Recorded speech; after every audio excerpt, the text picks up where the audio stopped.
Hello again, everyone. So in this video, I would like to talk about two slightly more complicated examples or techniques using integration by parts.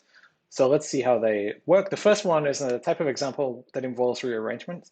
So let's look at the integral of e to the x times sine x. So it's clearly a product, so we might try using integration by parts, but it doesn't really look like either of the term becomes simpler as we differentiate, right? If we differentiate the e to the x, it's just e to the x.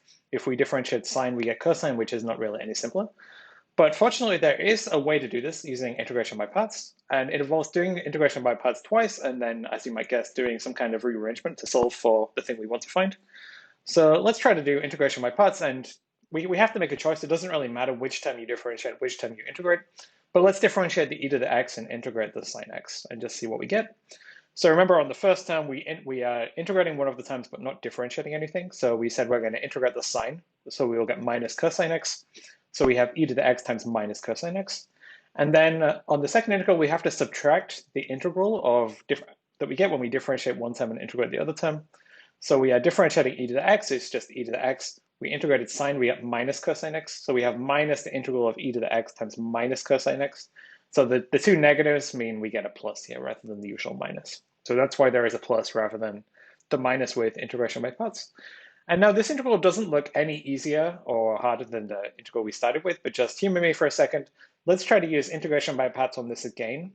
And we're going to want to make sure we use integration by parts the same way on the same type of term. So before we differentiated e to the x and we integrated the trig, we're going to do that again. So let's differentiate the e to the x and integrate the trig. So what do we get? So if we integrate the cosine, we get sine. So the first term is going to be e to the x times sine x. And then we have to subtract the integral where we differentiate e to the x, we get e to the x. We integrate the cosine, we get sine. So we have now minus the integral of e to the x times sine x.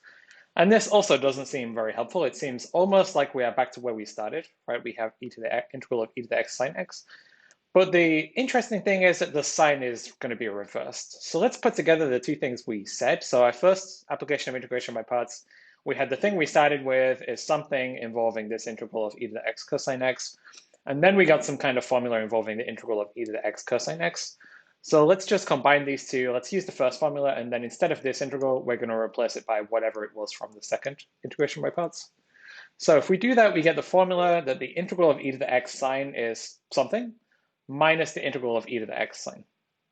So the strategy now is going to be to pull over this integral of e to the x sine and see what happens. So here is again what we just said. Now let's add integral of e to the x sine x to both sides, or let's move this over to the left. And we end up with twice the integral of e to the x sine x is minus e to the x cosine x plus e to the x sine x. And then here I wrote a plus c. So in the line before, we didn't need a plus c because it was kind of taken care of by having indefinite integrals on both sides.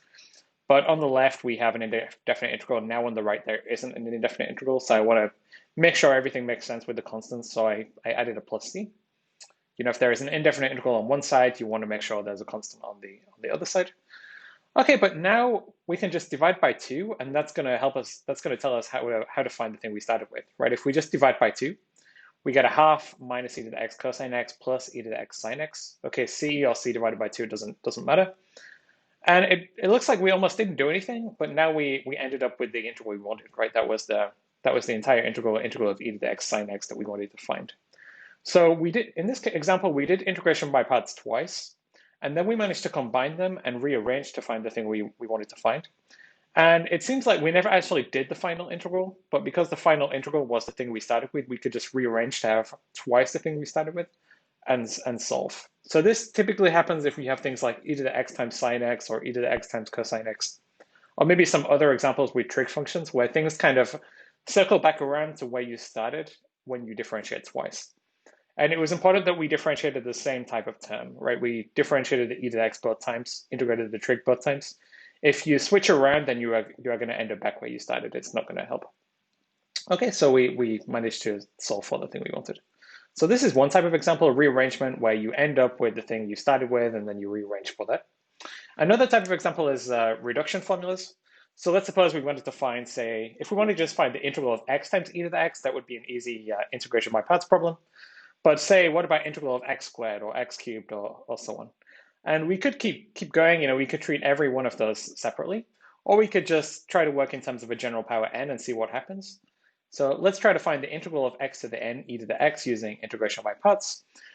Okay, e to the x doesn't get simpler as we differentiate, so we're going to want to differentiate the x to the n. So let's differentiate x to the n, integrate the e to the x.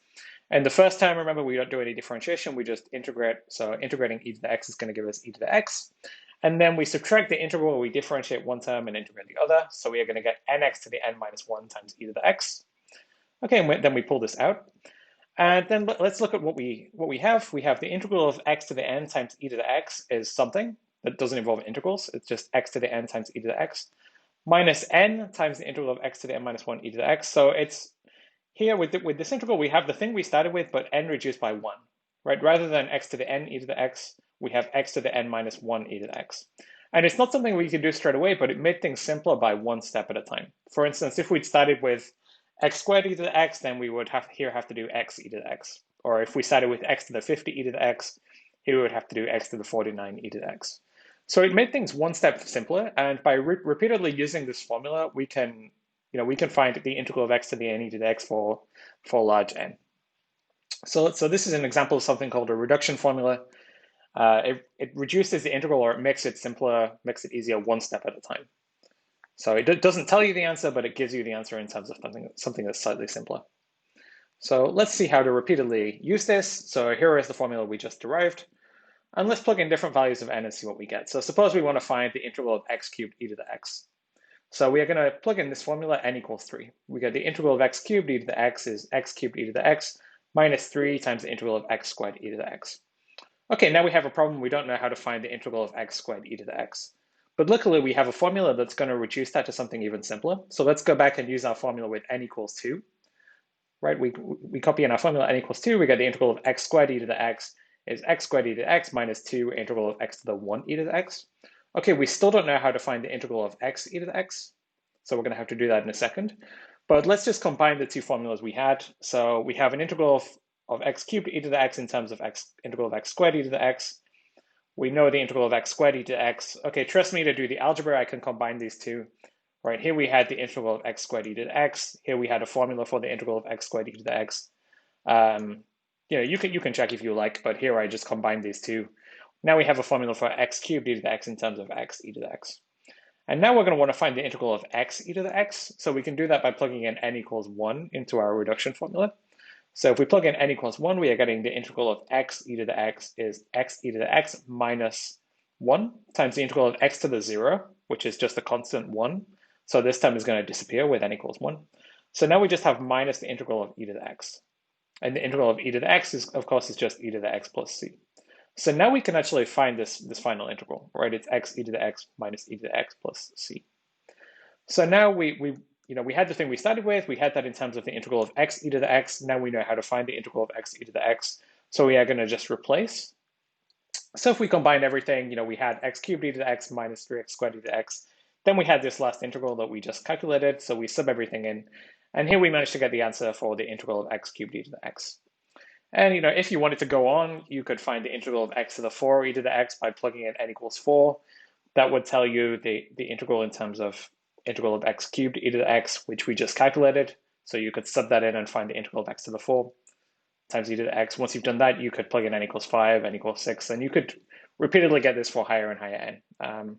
Of course, you wouldn't want to do that on paper. You would probably write a computer program or something like that to do it. But this is the main idea. So this is an example of something called a reduction formula. It gives you a way of reducing something complicated to something slightly less complicated one step at a time, and you can just keep repeatedly applying that.